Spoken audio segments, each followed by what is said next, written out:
Lundi 21 avril 2025. Mesdames et messieurs, bonjour. Très content de vous retrouver sur la 7TOUF TV, la chaîne de la vérité, à travers l'émission 7actu. Chaque fois rek mbégte la ñuy am jàkkaarloo ak yéen pour waxtaan ak yéen ci actualité ak suñuy gan. Tey nag ñu am ab jeune koo xamante ne c'est un jeune acteur de développement. Il s'appelle Ababacar Mbaye Anne. Il est chef d'entreprise, il est également acteur de développement, ancien militant de l'opposition. Actuellement, il est en phase d'observation dëkk ca Gorom, commune Bambilor, mooy suñu gan tey ci émission 7actu. On va parler avec lui sur l'actualité de façon globale, def ay commentaires ay analyses, mais également dina ñëw ci wàllum politique ak aussi wàllum justice, sans oublier également le volet social. Alors Ababacar, am naa mbégte dalal ci plateau bi di la nuyu bu baax di la ziar di la bàyyi nga nuyoog ci internet. waaw asalaamaaleykum monsieur Gassama maa lay nuyu bu baax. di nuyu sa chaîne bi di sa chaîne télévision 7TOUF. di kontaan bu baax ci plateau bi ma dalal di 7actu. di jaajëfal say mbokku téléspectateurs. ak ñi nga xam ne ñëpp ñu ngi ñu suivre ci biir Sénégal. macha allah je pense que ni am na solo wax nga ko il faut ñu remercier suñuy internautes ñi nga xamante ni ils ont choisi la chaîne de la vérité et pour être accompagnés tout au long, donc je peux dire des journées, des heures, pendant très longtemps ñu ngi ànd ak ñoom te mosul ñaaw vraiment di wax gars yi continuer à vous abonner rek ci chaîne bi et le meilleur reste à venir à travers nos différents contenus. Alors Ababacar, man xëy na xam naa la mais le public qui nous suit ci tënk rek loo mën defee présentation ki nga xamante ni mooy Ababacar Anne. waaw man comme ni nga ko waxee maa ngi tudd Ababacar Mbaye Anne ñu gën ma xam ci Mbaye Babacar Anne. oui bon ma dëkkoon ci département bu Pikine. ci commune de Dalifort Foirail. ñëw déménager fii ci commune de Bambilor. dans le département de Rufisque, arrondissement de Sangalkam. oui depuis 2020 ou 2021 par contre di sant yàlla bu baax nekk tamit di participer ci action communautaire. ak tamit si lépp loo xam ne luy njëriñ suñu réew la mooy Sénégal bi ñu nekk. oui je pense que am na solo donc il fallait que nga présenté wu pour que le public qui nous suit am une idée am un aperçu ki nga xamante ne mooy suñu invité du jour. 7actu de recevoir tout type de personnalité muy politique muy wàllum société muy wàllum santé. muy wàllum également li nga xamante ne mooy économie. alors tey nag ñu war a waxtaanee actualité fi ñuy tàmbalee mooy wàllum justice ak li nga xamante ne mooy point de presse bi nga xamante ni procureur république amaloon nañ ko jàkkaarloo ak journalistes yi pour indi ay leeral ci li nga xamante ni mooy li xew ci dëkk bi jamono ci ndax on a vu des séries d'arrestations ci pas mal de domaines yaakaar naa ne déglu nga point de presse bi nga xamante ni amoon na démb. fële ci pas de fi nga xamante ni mooy Dakar nekkoon en direct ci différents médias yi am fi Sénégal.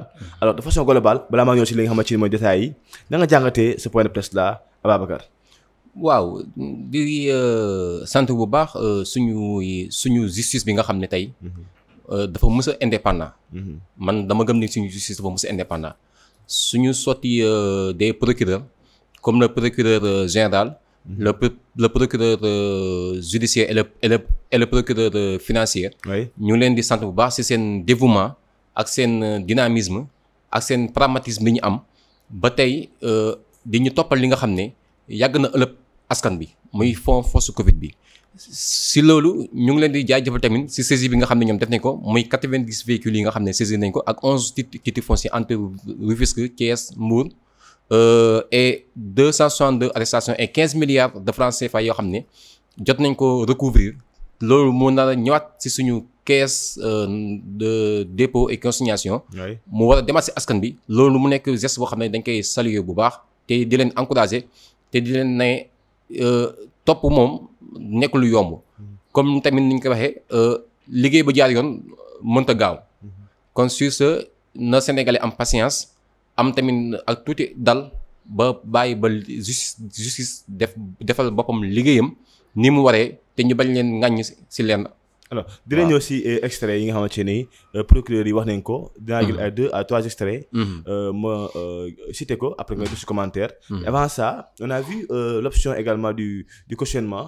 donc est-ce qu'elle est à encourager l'option du cautionnement ñit am problème bu génne cautionner temps ñu bàyyi ko ñibbi boo xoolee ñu bëri jàpp nañu c'est la meilleure gestion donc des deniers publics loolu moo tax ñu jàpp ñu bëri ndax jàpp nga ni cautionnement bi nekk loo xamante ni moo li gën par rapport ak enquêtes yi.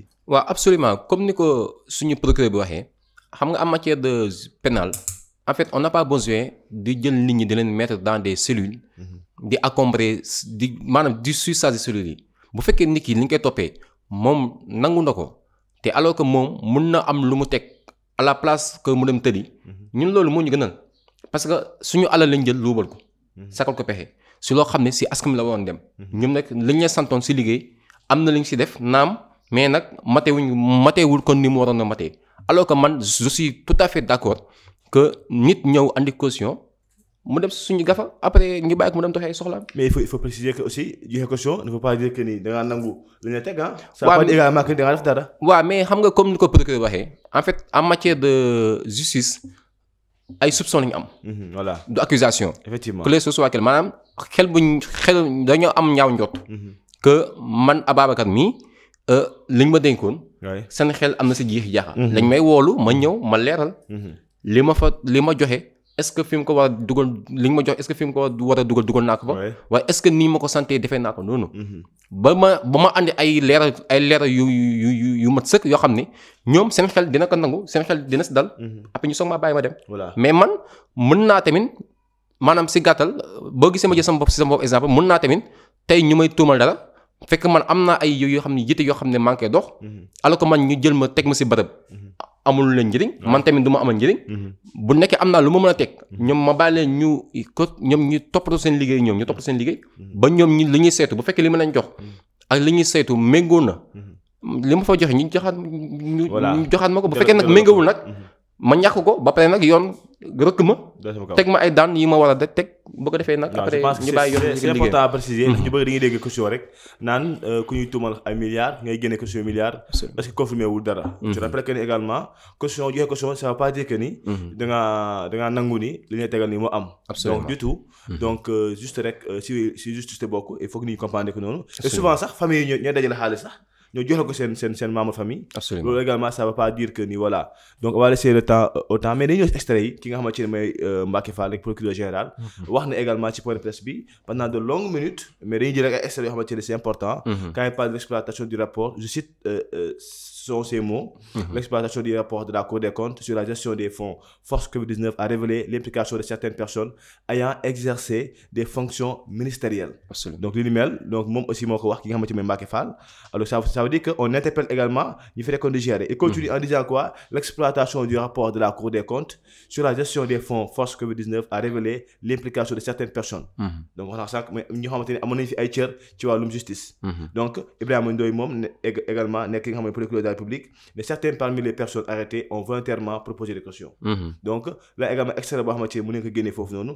Toujours Ibrahima Ndoye mu ne entre hier et aujourd'hui nous avons enregistré des propositions de cautionnement effectivement exécutées portant 258 448 233 francs CFA. Absolument. Donc sur les chiffres yoo xamante ne également indi nañ ko ci point de presse bi.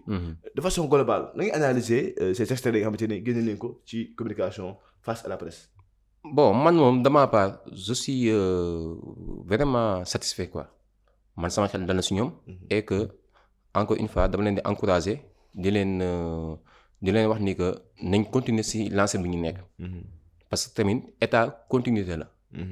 te justice bi wax dëgg fa yàlla askan bi la fi nekkal. ndax nit amul di fajal boppam. léegi nag kuñ fi am lu la nit tooñ da ngay dem si yoon fu yoon doonee benn. après fu ma xam ne doonee benn bu ko defee yoon daal di def liggéeyam. li ñuy wax ce sont des ex-ministres. accusés te effectivement avant ñoom sax seen reñ di jeex. amoon nañ ay jiix jàkk ni seen gestion dafa amoon ay lënt-lënt. bu ñu demee tamit justice di def liggéeyam à travers si. pool judiciaire bi nga xam ne teg mettre nañ ko en place. loolu dañ koy saluer te ñun tamit Sénégal wax dëgg fa yàlla sénégalais méttiwul lu ko édifier la bëgg lu ko leeral maanaam lu leer si xelam rek la lay bëgg. feeg mu ngi am lu ko leer amul problème. mais feeg mu ngi am na loo xam ne dafay lëndëmal kanamam rek. moom foog mu am jiixi jaaxa. D'accord. Waaw. Je pense que am na solo on va laisser le temps maintenant au temps. Comme j'ai dit encore une fois ce sont juste des accusations activités ay wàllu justice ba léegi dara leeragul ba léegi dara aussi confirmé gul. ni kenn moo def dara. On va laisser le temps au temps. Et on va suivre inchallah la suite de cette actualité là. Alors ñu ñëw nag ci wàllum déclaration premier ministre bi. Ousmane Sonko. Il avait fait face à l'Assemblée nationale. mu nekk loo xamante ne nag gisoon nañu boycott ñi nga xamante ni ñooy waa parti opposition bi daanaka ñu si ëpp ñoo ñëwoon dañaa boycotté woon boobu les rencontres alors mu gën def communication mais li ñu si jàpp rek ci tënk mooy bi nga xamante ne boobu mu ngi mel ni kuy entre guillemets menacé d'après certains opposants ñu ne menace li ko jàppee quand il dit que dorénavant désormais la politique pénale c'est zéro tolérance. La diffusion de fausses nouvelles c'est zéro tolérance. Que chacun assume li ni mel sur les mots du PM Ousmane Sonko. Là également opposition bi jàpp nañ ni genre nappaate la genre xuxal la ñuy apprécier de tes propos. waaw man d'une part xaw naa ànd ak moom. Ah bon?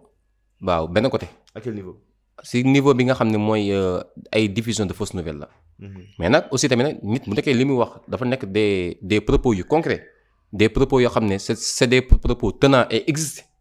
Ah franchement loolu moom mënu si dara parce que nit moom kenn mënu tere kenn wax xalaatam ndax si réewum démocratie lañ ne.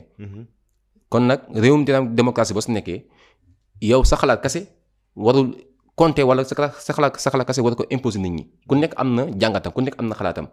bu ko neexee nag mun naa ne zéro tolérance moom si côté am la.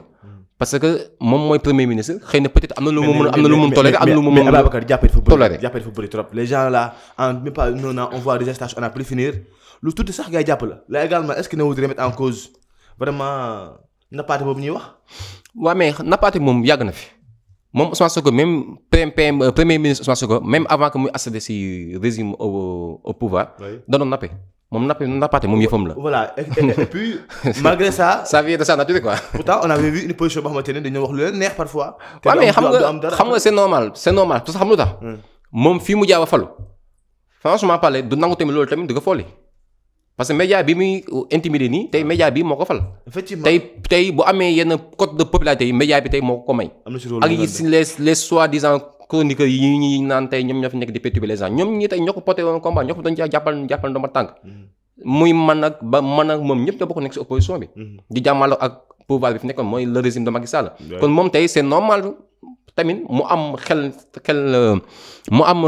xel ñaar.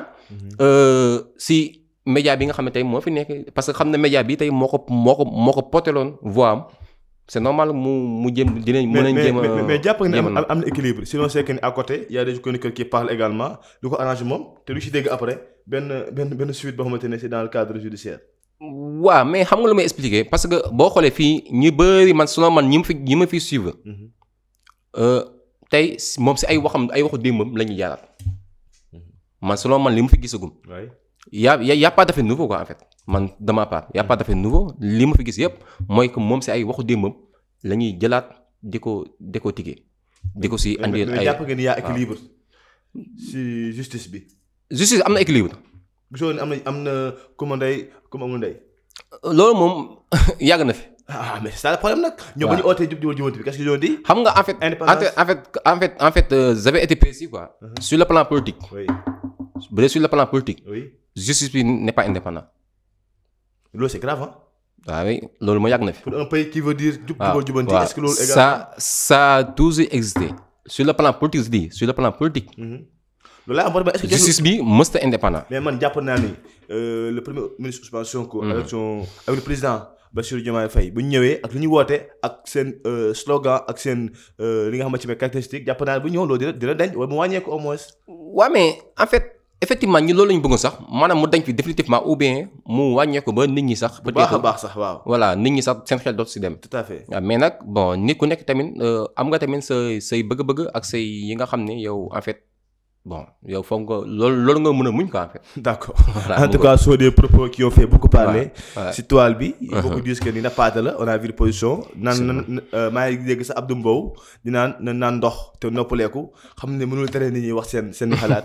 Donc on va laisser encore une fois le temps au temps. Alors ñu ñëw si crise économique bi de façon ramassée balaa ñu ñëw ci li nga xamante ni mooy commune Bambilor ak également volet transport bi.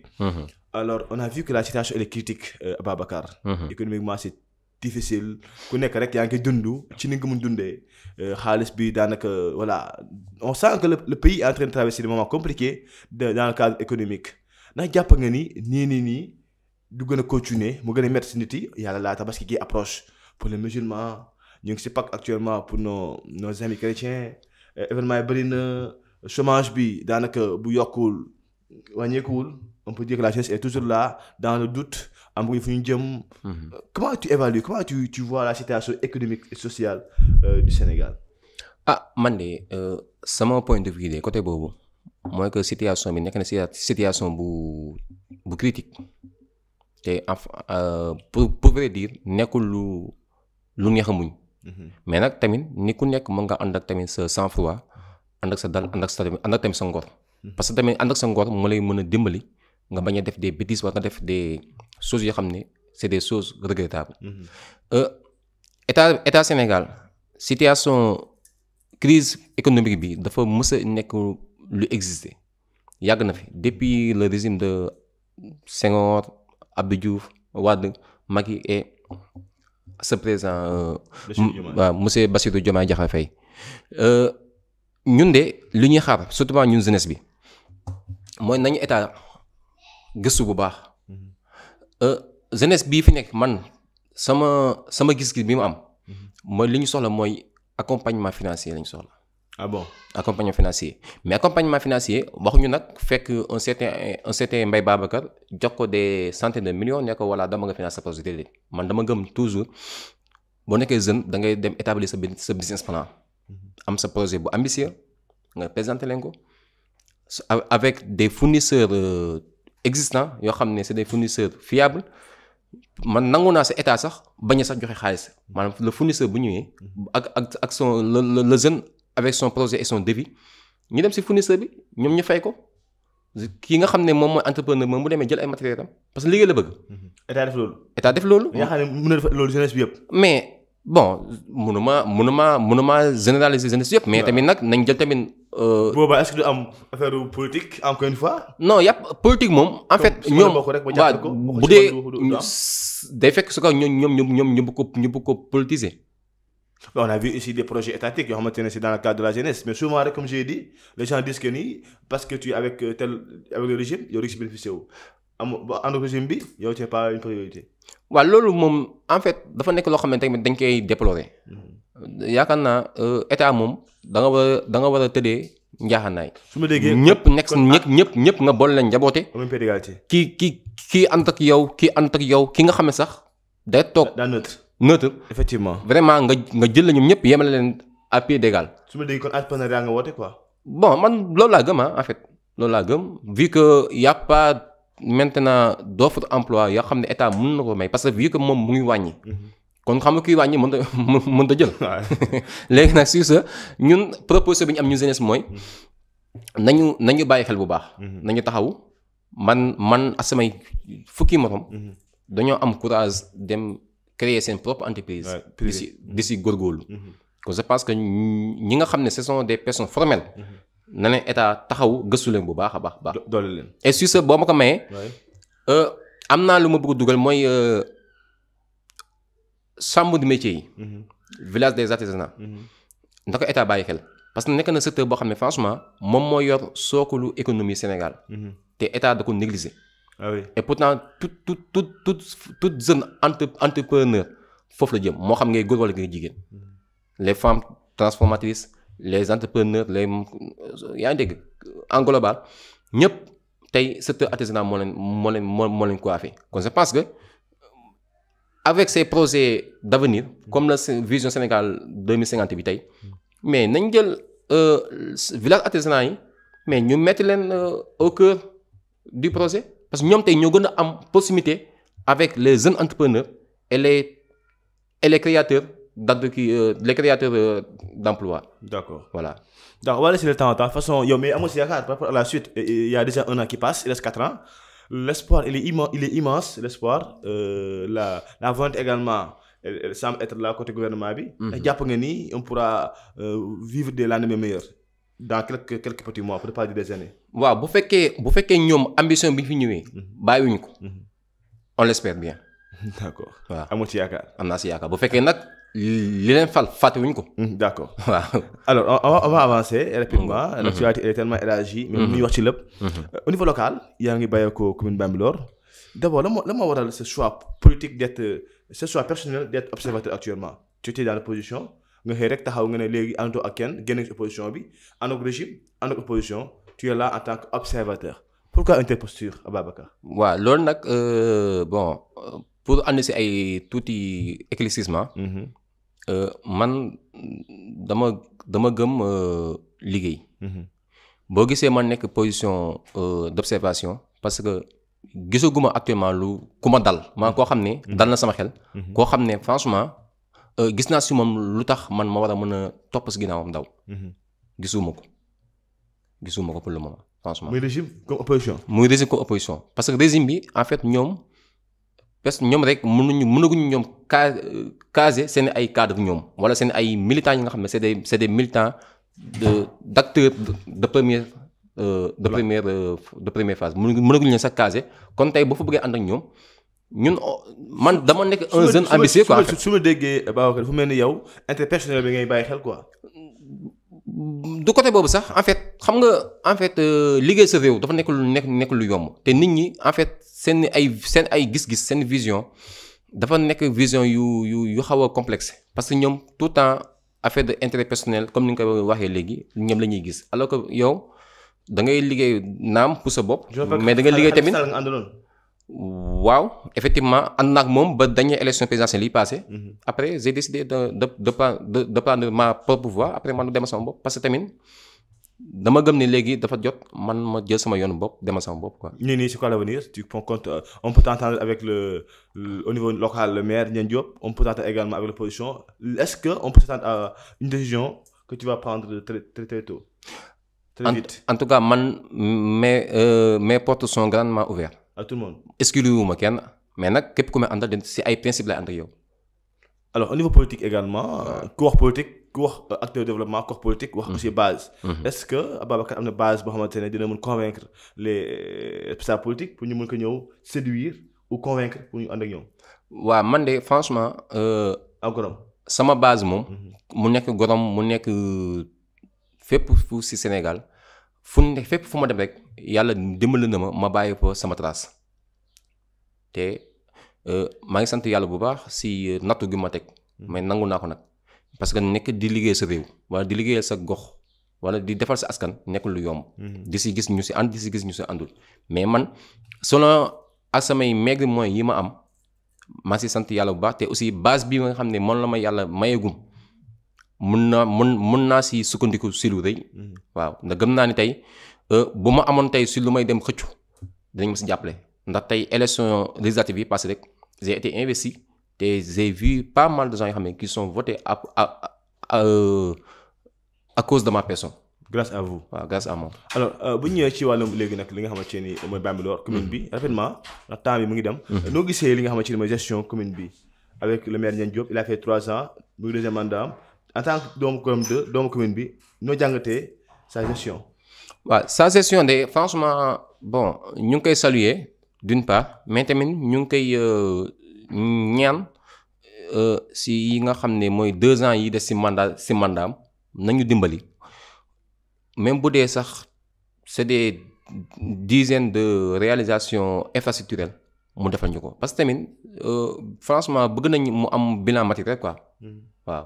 bilan matériel bëgg nañu mu am ko parce que tamit. kon am ko ba léegi nii. bon man je ne vois pas bilan matériel. man sama observation li ma gis. je ne vois pas bilan matériel man gis naa ni mais sur le plan humain. réussir na lu bëri parce que il a fait il a réussi. à créer pas mal de leaders dans la commune. mais nag leader ba côté. ci xam-xam ci dayoo ci alal. waaw d'une part côté bi yëpp sur le plan financier sur le plan professionnel sur le plan développement. franchement am na ñoo xam ne seen démb tey boo leen gisoon ak tey seen tey da nga xam ne ñii am nañ évolution si seen. est-ce que loolu la ñu xaar ci maire quand même Ababacar. waaw mais xam nga tamit est-ce que lu ñu xaar ci maire ay réalisations yoo xamante ne c'est dans le cadre infrastructurel ni dafa na fi stade dafa na fi hôpital dafa na fi je sais pas moi loo xamante ne dina amal askan bi njëriñ de façon globale. comme ni jàppale Ababacar jàppale Gassama jàppale Khadija alors que yow askan baa la fal pas ñooñu kese. waaw dëgg la mais li nga wax nii moom mooy dëgg ji wér kenn ñun ñoo xam ne moom mooy sax moo taxoon moom ñu teg ko fi. voilà pour mu liggéey def gestion te man dama koy ñaan comme rek lii des ci magistère am peut-être 2027 il pourra être candidat selon moom bu ko bëggee. peut-être ñu changer keneen. waaw ñu renouveler encore. joxa ko confiance ou bien tamit gars yi choisir keneen. c'est possible. c'est possible parce que tamit àdduna moom ut la rek parce que nit ku ut ku ne yàlla moo lay jox mais ñun dama koy ñaan commune de Bambilor moom mooy vitrine région de Dakar parce que tey boo jógee côté Thiès di ñëw jare ko yoonu 50 bi. bayax bi. Gorom 1 wala si commune de Bambilor nga njëkk a dugg. kon je pense que commune bi waroon naa nekk commune boo xam ne sur le plan infrastructurel ku ñëw di nga xam ne yaa ngi biir région de Dakar. ay dégg ku jën tamit nga xam ne yaa ngi jën Dakar. d'accord li ma jaaxal mooy chaque fois su éviter ku dëkk commune Bambilor rek daanaka ñu si ëpp bu ñëwee fii. dañuy critiquer ou bien remettre en cause li nga xamante ni mooy vision maire bi. mais chaque élection aussi mu gagné. là également c'est paradoxal Babacar. waaw mais loo xam loolu ko waral. parce que amul opposant. bi Bambilor. amul opposant loolu rek moo ko waral parce que su amul opposant peut-être am na ay difficultés mais amul opposant. am na ko kay peut-être opposant bu non xam ne ngay waxee. non quand on dit opposant xam nga opposant mooy koo xam ne da ngay fekk sa concurrent li muy def ngay def nu mu tollu moom wala ngay def lu ëpp moom lu muy def wala ngay def des propositions yoo xam ne bu ko askan bi déggee. di nga xam ne yow mii kat mais am na. jar ngaa dénk yaa repère qui est là def ay propositions. am na leader jeune. ñooñu ay soi-disant opposants lañ rek. mais matewuñu ko. ci xam-xam nga waxee wala si xam-xam si lépp sur le plan humain sur le plan psychologique sur le plan développement amuñ ko parce que tamit nit. wala ma expliquer man j'ai reçu ici 2 à 3 éléments de repère. mais en termes de connaissance mais vraiment je te dis. xam nga sans que ni am na dara quoi si bopp bi. xam nga man képp ku ma xam. ku ma xam dëgg dina xam ne man je suis quelqu'un très optique. man dama am vision bu sori te man damay observer damay jàng. damay def des recherches ci ay parcours nit. mais selon man leader opposant yi ma fi gis. benn entre eux ils se sentent pas te boo nekk benn classe opposition yéen seen biir déggoo leen alors que yéen seen adversaire bi ngeen jàkkaarloo noonu leen koy vaincre c'est un problème te ñoom ñi wax ni yëpp.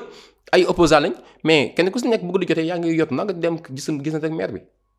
pour mu régler ses propres comptes parce que ñoom ñëpp si xam nañ leen. d'accord waaw si kii bi si suuf si lañ nekk di liggéey il faut leader yi fa nekk ñëpp si suuf lañ nekk di liggéey te alors que ku liggéey suuf xam nga ku ne da ngaa am pour nga jàmmoo ak le maire sinon kon boo demee foofu pour say autorisation de lotissement boo demee saa waay mu tee loxo ma.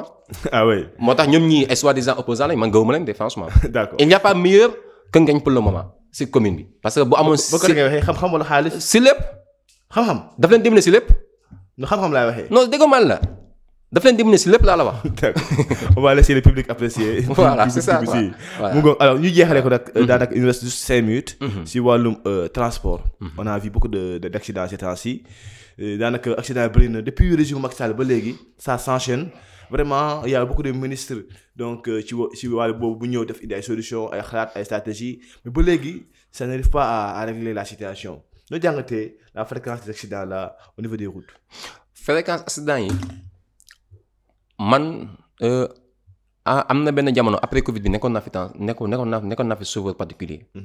ci transport irrégulier. mais.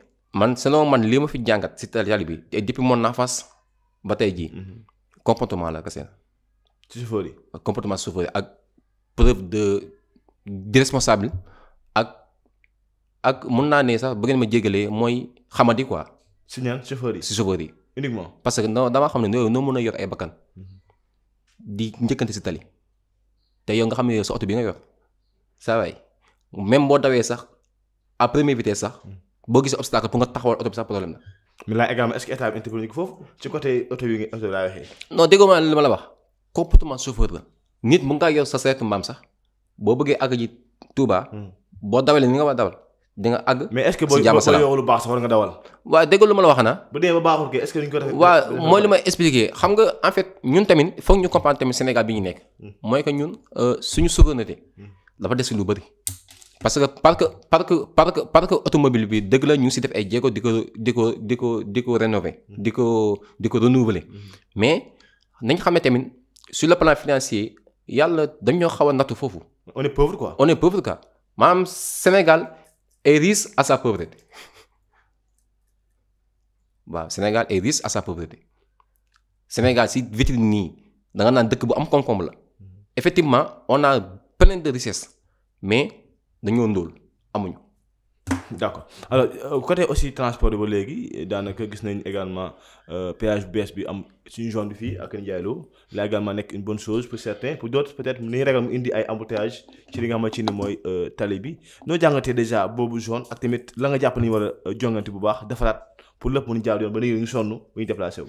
waaw loolu de franchement dañuy lancer appel à l'état du Sénégal gis ngeen axe bi nga xam ne mooy sortie 10 bu Rufisque pour jëm à Baya nañu dimbali ñu utal ñu une deuxième voie secondaire parce que tamit franchement li fi nekk fii kenn xamul lan la fajar gi boo fi génnee bu xëy pour war dem Dakar mais tu perds 2 heures de temps de route mais tali bi nga xam ne bu ñaari gros porteurs ñëwee nekk en courage de semer rek mais bouchon bu métti moo fi am. day xat quoi. day xat pont bi balaa nga ko traversé problème la rond-point yi ni nga ko defee xaw ma sur le plan technique dañoo juum c'est pas ou quoi mais en tout cas li fi nekk c'est une situation désastreuse neexul askan bi te boo xoolee tey Dakar mën naa ne les 2 tiers ñëpp déménage nañ Dakar ñëw suñu secteur bi côté Kër Ndiaye Lo Sangalkam voilà Ñaxiraat Bambilor tu vois un peu kon je pense que fii nañu yokkal tali bi yaa ngi dégg dégager trottoir yi occupation anarchique bi ñu dindi ko fi di yokk tali bi wa ilaa ñu utal ñu une deuxième voie secondaire boo xam ne tey boo ñëwee fi gisoo loo xam nga jël une deuxième voie secondaire nga jël dem parce que tamit lii fi nekk situation bu doy waar la métti na. d'accord métti na trop. Ababacar Mbaye Anne chef d'entreprise également acteur de développement ancien militant de l'opposition actuellement en phase d'observation. moo nekk suñu gan si émission 7actu je pense que ni waxtaan bi doyaluñu sax mais quand même lu ñu cëraloon si waxtu daanaka moo daa ji mate vraiment j'ai eu beaucoup de plaisir à partager le plateau avec toi Ababacar. ma bàyyi rek pour le mot de la fin avant que ñu yëkkati jotaay bi. waa man de franchement maa ngi lay remercier bu baax di la jaajëfal si. opportunité bi moom may tey moom mën a ñëw exprimer wu. tamit développer tamit quelques sujets. si développement communautaire ak développement du plan national quoi. li may wax tamit mooy nit ñi nañu ànd ak seen sang-froid. nañu gën a dal te tamit ñu ñëpp ñu yaraat suñu bopp. si fànn bu ne. comportement yi nañ ko xoolaat te ñu xam ne tamit ndar xëyu sotti. addina lépp loo gis nànk-nànk la. te ku nekk na nga jox cër sa morom cër ki nga xam ne moom la yellool ni nga fonke sa bopp fexe ko fonke noonu sa morom bi nga defee rek cohésion sociale dina am mais bu fekkee yow da ngay aj sa bopp fenn suufee sa morom mooy andi réeroo ak ñàkk déggoo ak tamit ak ay xiiroog ngaa yoo xam ne kenn xamul fu mu jëm te loolu yaakaar naa ñun ñoo si mun génne suñu bopp waaw ginnaaw loolu tamit ñuy ñaan tamit état Sénégal franchement jeunesse bi am na si dañoo porter si ñoom espoir bu rëy. kon nañ ñu dimbali taxawu jeunesse bi. parce que jeunesse bi tey Sénégal jeunesse la am comme sa richesse. te jeunesse bi tey moo fi nekk masse majoritaire. kon je pense que ñu ñëpp xam nañ li fi nekk. te ñoom li tax ñu teg leen fi xam nañ ko. maanaam demoon ba ñàkk yaakaar. si ñi fi nekkoon ak demoon ba ñàkk yaakaar si suñu réew. moo tax tey ñu régime bi ñu teg leen fi kon ñoom tamit nañ ñu dimbali gëstuñu. te bàyyi ñu xel bu baax même bu ñu mënta def lépp à 100% tamit mais nañ xool lu ñu mën a satisfaire la moitié de la jeunesse. à ce que ñu toogaat si réew mi bu kenn dem man gëwuma dem nañ fekkee xool nu ñu canaliser jeunesse bi. ñu toog d'accord waaw lépp a ngi fi. d'accord jërëjëf. merci beaucoup Ababacar Mbaye Anne wax naa ko sànq chef d'entreprise également acteur de développement.